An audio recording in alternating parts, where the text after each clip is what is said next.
குளத்தங்கரை. அந்த குளத்தங்கரை ஓரமா ஒரு ஆலமரம். அந்த பொய்கை கரையில உட்காந்து தவம் பண்றதுக்காக ஒருத்தர் வந்தார். வந்து உட்காந்து தவம் பண்ண ஆரம்பிச்சார். அந்த நேரம் பார்த்து அந்த ஆலமரத்துல இருந்து ஒரு பழுப்பு இலை கீழே விழுந்தது. அப்படி விழுந்த அந்த இலையோட ஒரு பாதி தண்ணீர்லயும் மறுபாதி தரையிலையும் கிடந்தது. தண்ணீர்ல விழுந்த ஒரு பாதி இலை மீனா மாறிச்சு, நிலத்துல விழுந்த பாதி இலை பருந்தா மாறிச்சு. ஒரு மீன் ஒரு பருந்து, இது ரெண்டும் ஒன்னு இழுக்க ஆரம்பிச்சுட்டு தவம் பண்ண ஆரம்பிச்சவர் இதை கவனிக்க ஆரம்பிச்சார். தவம் கலைஞ்சுட்டது. தவத்தில இருந்து தவறிட்டார் அப்படிங்கிற குற்றத்துக்காக ஒரு பூதம் வந்து இவரை பிடிச்சி கொண்டுட்டு போய் ஒரு ஜெயில தள்ளி விட்டது. அங்க போய் பார்த்தா ஏற்கனவே 999 பேர் உட்காந்துருக்காங்க. எல்லாரும் இவர் மாதிரியே தவத்துல தவறினவங்க.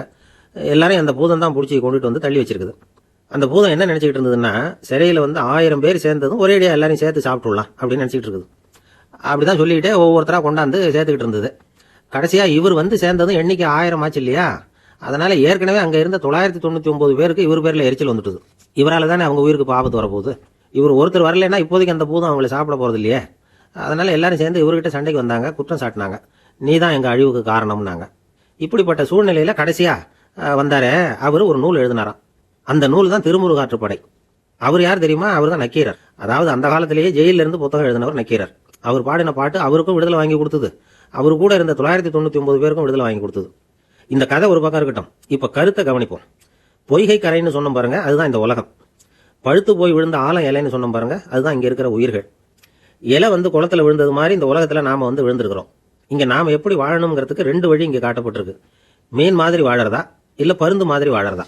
மீன் எப்படின்னா தண்ணீர்ல மேற்பரப்புலயே நீந்தி விளையாடும், அங்க கிடக்கிற அழுக்கையே சாப்பிடும், அப்படியே வாழ்ந்து ஒரு நாள் செத்து போயிடும்.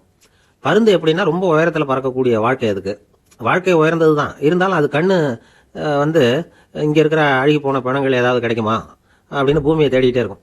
மீன் வாழ்க்கை வந்து உணர்ச்சி வசப்பட்ட வாழ்க்கை.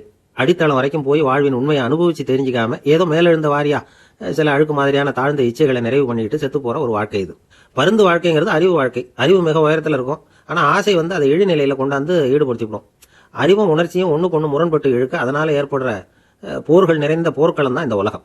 இதுதான் நக்கீரரோட தவம் குலைந்த நிகழ்ச்சியின் கருப்பொருள்.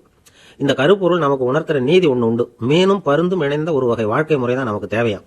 உலகம்ங்கிற இந்த பொய்கையில வாழணும்னா நமக்கு நீந்த தெரியணும்.